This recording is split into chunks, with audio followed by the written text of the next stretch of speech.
Hey guys, what's going on? It's TFTV.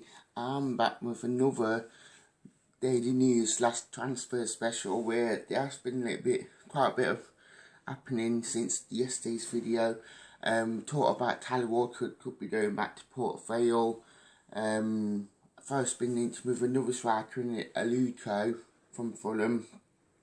Season ticket updates and pretty much so. One player that will have to pretty much work hard now for the start of this season, but I'm going to start all things transfers.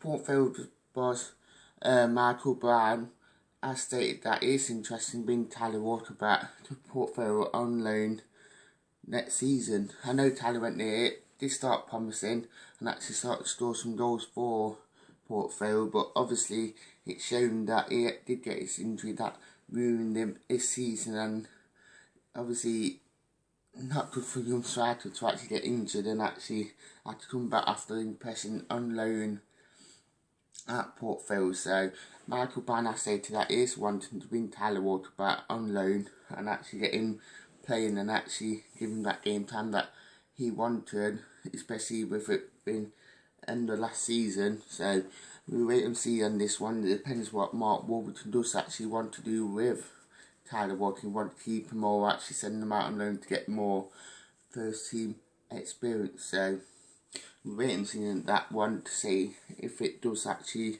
happen. Next bit of transfer news that is coming out, it is Forest being linked with Aluko from Fulham in a 2.15 million deal.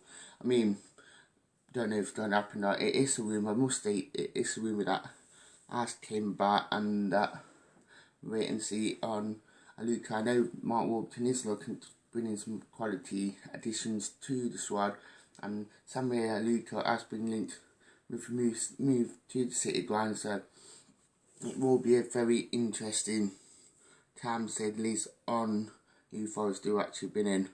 Another line on news that it's been reported that Carroll must come back next season a lot more fitting and started as he's ended it at City ground. I mean, he's starting to get some impressive form at the back end of last season. He started to show that quality he did have whilst he was at Middlesbrough, and actually showing that he is quite doing that. That's why VP brought him in and actually showing that quality. So we'll wait and see on how Carroll does sort of next season. But obviously Warburton brought the best out of him back in the last season, so we'll wait and see on Mustafa Carroll. I think it'd be a good move if it does actually happen, and if it does actually start to perform, he might be able to stay. Last bit of news, it is the season ticket news. Forest always surpassed it this year. This time last year, sales on season tickets. I think obviously the price drop is quite good, and obviously with Forest leaving, it's quite good that we are actually breaking the bank to actually get a season ticket for next season, and a lot of the fans that did stay away are coming back now, so it's quite good to say the least. And actually, thank you for watching TFTV. Please like, share, comment, subscribe to the channel. Obviously, thank you. Goodbye.